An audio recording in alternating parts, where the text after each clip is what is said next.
Hey guys, it's Miss B. So we're back. It's week 5 and we are continuing on with unit 2, and the next part of equations is modeling and solving. So far we've been focused on writing equations, and now we are actually going to go ahead and solve them. So we're going to know how to represent an equation using algebra tiles, and understand that using the inverse operation helps us isolate the variable in an equation so that we can solve. And we will be able to model and solve an equation with one variable on both sides of an equal sign arising from a mathematical or real-world problem. Okay, so today we're mainly going to focus on the first two, which is modeling and solving. Okay. All right, so the next thing we want to discuss, we want to review the algebra tiles and what they look like and what they're representing. So if you notice in the table, it has positive and we have our negatives. So the variables are going to be represented by the long rectangle tile, and they'll have an X on it. It'll have a positive X. Oops, let me go back really quick. Positive X or a negative X. And again, most of the time the positive ones will either be green or like a yellow of some sort. And if we look at the units, it'll be a smaller square unit that either will have a +1 or just a 1 to represent it being positive. And here on the negative side, same thing, it's just the opposite. Again, most of the time the negatives are represented using red, and it has a negative X on the variable and then a -1 on the unit. Okay, now when we're solving these, hopefully you remember this zero pairs. Okay, again, when we have a positive and a negative either variable together, that creates 0, or if we have a +1 and a -1, it also creates 0. So we're going to use these zero pairs to when we really solve to isolate the variables. Okay, and zero pairs is the same thing as using the inverse operation when we're modeling equations. So let's travel back in time to 2 years ago in 6th grade when we first started solving equations. So in 6th grade, we started to solve one-step equations that look like this. So a very simple equation, x plus 5 equals 7 is what you focused on in 6th grade. And it says, remember when we're solving equations, our goal is to isolate the variable to figure out what number the variable is representing. So we want to get this x by itself here. Okay, that's our main goal, so we can figure out what number it's representing. Also, key thing is we want to focus on that this is an equation, guys. So the left side and the right side are equal. They just look and are using different terms. So on the right side, I just have 7. So I know that this left side has to equal 7. It just depends. It just looks different, okay? So let's go ahead and actually solve.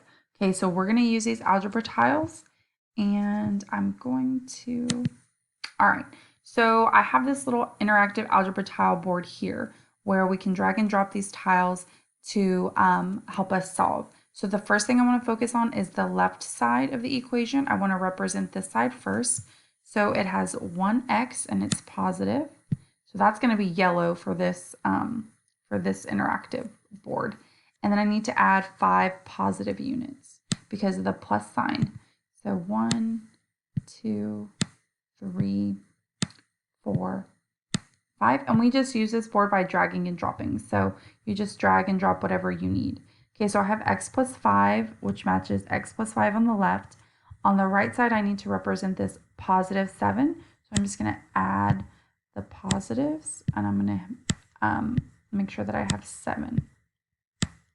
All right, 2 more. Okay. So I have 7, which matches 7. So now I can actually solve. Okay. So again, our goal is to get this x value by itself to figure out what it's representing. Okay. So I need to get rid of these plus 5s. In order to do so, I'm going to do the inverse operation, or the opposite. So instead of adding 5 or adding positive 5, I'm going to then represent that with a -5, or I'm going to subtract, do the opposite, the inverse operation. Okay, but before I want to start creating zero pairs, since it is an equation, our equation must remain balanced at all times. Meaning if I do something to one side, I have to do it to the other side to keep it balanced. So since I added these -5 here, I also need to add it to this side here so that way my equation can remain balanced, okay? Okay. All right, so now I've added the 5 here, but now since I have positives and negatives here, I can create 0 pairs. And this little interactive thing, if you just hover them over, they go away. They create 0 pairs. So a positive and a negative. Okay, so I'm going to keep creating these 0 pairs until I can't anymore. Okay. So perfect. Now I'm left with X, which is what I want, but look at this left side here. We need to create 0 pairs on this side as well. So again, I'm just gonna drag and hover them over until I cannot make any more 0 pairs. Okay, and so now I have X equals 2. Okay, so again, X is by itself, which is what we wanted, and we have 2 over here. But again, now we're able to use calculators, so we can always go back and double check. So if X equals 2, I'm going to put it in my calculator and see if it's correct. So here, 2 plus, or X plus 5 should give me 7. So I'm going to substitute for X, I'm going to substitute 2. Oh, let me turn my calculator on. Here. So 2 plus 5 should equal 7 if my equation is true. And yes, it does. So yes, my solution for X plus 5 equals 7 is X equals 2. Okay, and I can double check that in my calculator. Okay, so let's journey back just 1 year where you were in 7th grade and you had equations that look like this. So in 7th grade, you did 2-step equations. So you added just 1 more step. And just again, as a review, we're going to go ahead and model this equation and solve. But if you think you can try it on your own, feel free to pause the video and give it a try. Okay, guys, so I went ahead and filled out my model. I got my tiles. I have 2x plus 3 on the left, which matches, and then I have positive 11 on the right side. Okay, so we want to solve for x, meaning we want to get it by itself. So here, instead of doing one step, we're going to have to do 2 steps. So again, our goal is to get this x by itself. So first things first, since I'm going to start on the left side since the x is on the left side.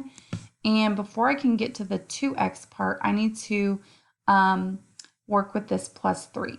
And so again, I want to do the inverse. So if I want to cancel these out, I need to add then -3. Okay, and so if I do it to the left side, I must do it to the right side again because it is an equation. It needs to remain balanced. Now I can create these 0 pairs. Okay, so again, those just hover over and they go away. And again, on the right side, I'm going to create 0 pairs. Okay, now I'm still stuck with 2x equals 8. But again, I only want x by itself. Now, the 2 and the x here are held together by multiplication. Again, remember I talked about they're side by side, they're married, stuck like glue, multiplied. So I want to divide these, or I want to separate them into groups. And since there's 2x, I'm going to separate it into 2 groups, 1 and 2. So here's 1 group and here's 2 group, with each group having 1x.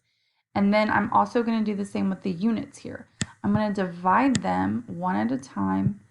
And let me move these just out of the way just a second. So I'm going to divide these into each group until I can evenly, until I don't have any more. So I put 1 there in that x group, 1 here. I'm going to keep doing this until I don't have any units left to separate.